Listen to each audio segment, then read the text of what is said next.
De volta ao campo político bastante movimentado, o Maranhão vai ocupando posição de destaque no cenário nacional. Hoje, o futuro ministro da Justiça, Flávio Dino, fez a apresentação oficial dos nomes que vão compor a sua equipe junto ao Ministério em Brasília, no governo Lula. O futuro ministro da Justiça e Segurança Pública, Flávio Dino, realizou uma entrevista coletiva em São Luís para anunciar os novos membros que irão compor a equipe do Ministério, que assumirá a partir de 1º de janeiro de 2023. Essa entrevista coletiva visa continuar a prosseguir o processo de anúncio da equipe que, a partir de 1º de janeiro de 2023, sob a liderança do presidente Lula, vai conduzir os destinos do Ministério da Justiça e Segurança Pública.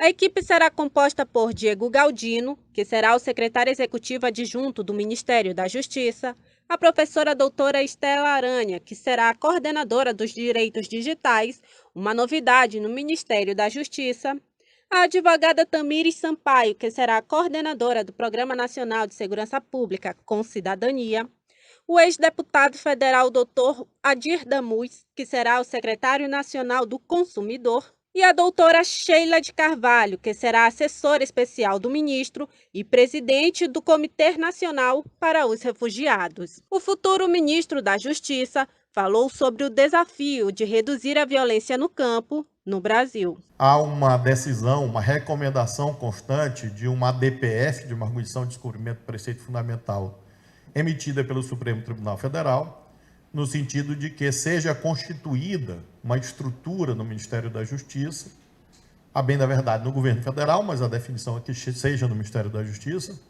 destinada a uma atuação similar àquilo que é feito no Maranhão pela COE-ACV, mediação de conflitos. Alguns estados têm estruturas similares, então será implantado também no governo federal uma estrutura de mediação de conflitos no campo, visando a que não haja a consumação, ou seja, haja uma prevenção a máxima quanto possível. Na coletiva, a ocupação de terras indígenas e o combate aos atos antidemocráticos que ocorrem no país também ganharam destaque. O presidente Lula, a partir de 1º de janeiro, já fixou a diretriz e deve, inclusive, criar um ministério específico para esta temática dos povos originários, visando exatamente a proteger, entre outros valores e princípios, a integridade do território indígena.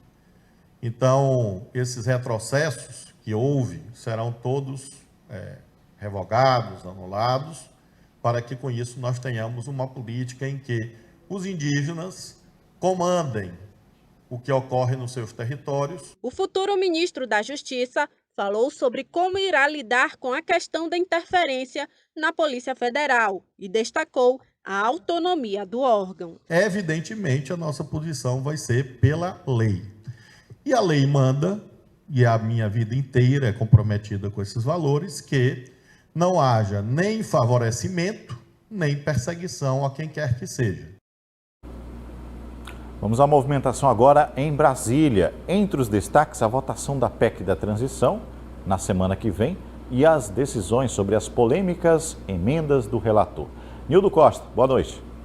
Boa noite, Hugo. Boa noite a todos. O ministro do Tribunal Superior Eleitoral, Benedito Gonçalves, aceitou a abertura de ação de investigação eleitoral solicitada pela coligação Brasil da Esperança contra o presidente Jair Bolsonaro, o general Braga Neto e deputados eleitos do PL. No processo, o PT alega que os acusados praticaram atos atentatórios contra o sistema eleitoral brasileiro por meio das redes sociais durante as eleições. Na decisão assinada ontem, o ministro, que é corregedor da Justiça Eleitoral, entendeu que a ação preenche os requisitos para ser aberta. Em vídeo divulgado nas redes sociais, o presidente do PL, o deputado federal Valdemar Costa Neto, disse que foi surpreendido com a decisão do TSE e afirmou que os parlamentares têm liberdade para defenderem suas posições. Aqui no Congresso Nacional, o presidente da Câmara, o deputado Arthur Lira, do PP de Alagoas, afirmou nesta quinta-feira que a PEC da transição será votada na terça-feira, dia 20. A medida foi aprovada no Senado, mas tem enfrentado resistências de deputados que ainda querem negociar trechos da proposta.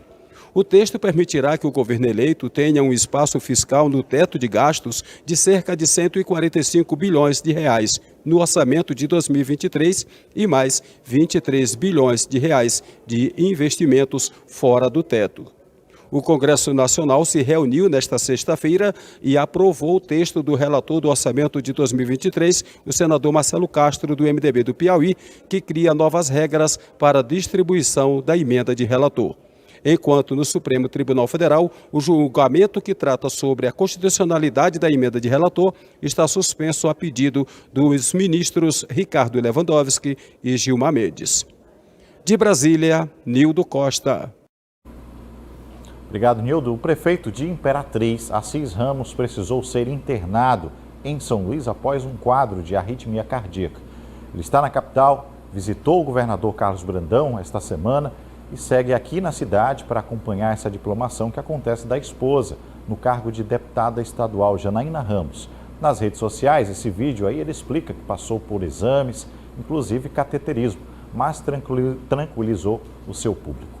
Até a última informação apurada, o prefeito segue bem, realizou alguns exames, deve receber alta médica. Hora de mais um rápido intervalo. Na volta temos a participação do Gaudêncio Carvalho falando sobre esporte.